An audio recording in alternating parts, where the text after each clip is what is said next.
Mummy, दादी कहाँ गई? मुझे दादी से कहानी सुननी है। बेटा, दादी अभी खेतों में गई है, बस आती ही होगी। जब आएगी तो कहानी सुन लेना। रिंकी और मोनू, क्या आज का पढ़ाई हो गया? मैं आ रही हूँ आपको एक कहानी सुनाने। अच्छी अच्छी कहानियाँ सुनाऊंगी जिसको सुनकर आपका मन खुश हो जाएगा। बच्चों, आज मैं बुद्धि के बारे में बताऊंगी कि बुद्धि जिसके पास है उसके पास सबसे बड़ी दौलत है। बच्चों, आज मैं एक बुद्धिमान राजा की कहानी सुनाती हूँ। एक बुद्धिमान राजा था। उसका साम्राज्य काफी बड़ा था। उसके राज्य में प्रजा हर तरफ से खुशहाल थी। राजा को अपने उत्तराधिकारी की तलाश थी। उसके 3 बेटे थे। राजा इस पुरानी परंपरा को नहीं निभाना चाहता था कि सबसे बड़े बेटे को ही गद्दी पर बिठाया जाए। वह सबसे बुद्धिमान और काबिल बेटे को ही सत्ता सौंपना चाहता था। इसलिए राजा ने उत्तराधिकारी के लिए तीनों की परीक्षा लेने का फैसला किया। राजा ने तीनों बेटों को अलग अलग दिशाओं में भेजा। उसने हर बेटे को सोने का एक एक सिक्का देते हुए कहा कि वे इसे ऐसी चीज खरीदे जो पुरानी महल को भर दे। पहले बेटे ने सोचा कि पिता तो सठिया चुके हैं, इस थोड़े से पैसे से महल को किसी चीज से कैसे भरा जा सकता है। इसलिए वह एक मैखाने में गया, शराब पी और सारा पैसा खर्च कर डाला। राजा के दूसरे बेटे ने इससे भी आगे सोचा। वह इस नतीजे पर पहुंचा कि शहर में सबसे सस्ता तो कूड़ा कचरा ही है। इसलिए उसने महल को कचरे से भर दिया। तीसरे बेटे ने 2 दिन तक इस बात पर चिंतन मनन किया कि महल को सिर्फ एक सिक्के से कैसे भरा जा सकता है। वह वाकई कुछ ऐसा करना चाहता था जिससे पिता की उम्मीद पूरी होती हो।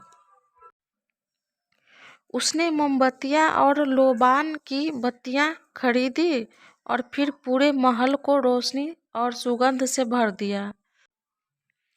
इस तीसरे बेटे की बुद्धिमानी से खुश होकर राजा ने उसे अपना उत्तराधिकारी बनाया। बच्चों, इस हिंदी कहानी से आपको क्या सीख मिली? दादी, इस कहानी से हमें यह सीख मिली कि बुद्धि से कुछ भी पाया जा सकता है। बच्चों, अब मैं अपने देश की अर्थव्यवस्था के बारे में भी बताऊंगी ताकि आप कुछ सीख सकें। बच्चों, अपने देश में कृषि क्षेत्र में, औद्योगिक क्षेत्र में और संरचनात्मक क्षेत्र में एवं ऊर्जा क्षेत्र में विकास आवश्यक है। अपने देश के विकास में सबसे बड़ी बाधा जनसंख्या वृद्धि, प्रति व्यक्ति कम आय, कृषकों की दयनीय स्थिति एवं तकनीकी शिक्षा का अभाव है।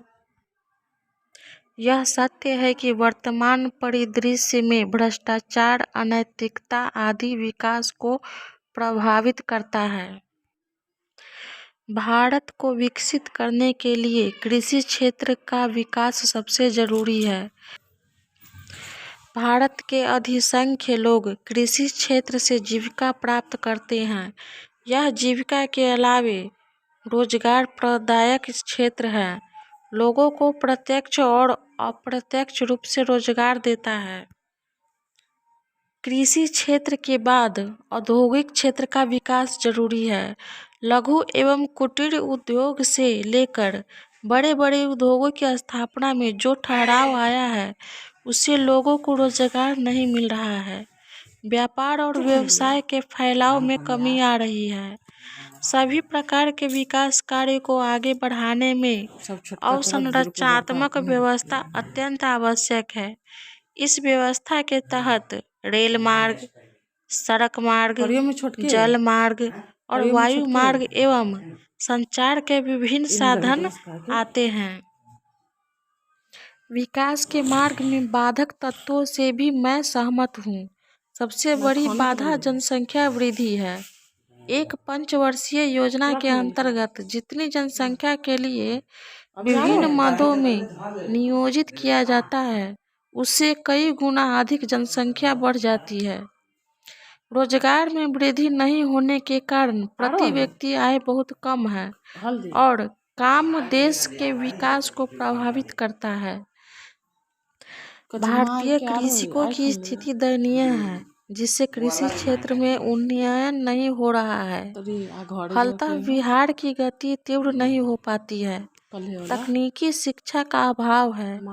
युवाओं को रोजगार परक वास्तविक शिक्षा देकर विकास की गति को तीव्र वेग से बढ़ाया जा सकता है।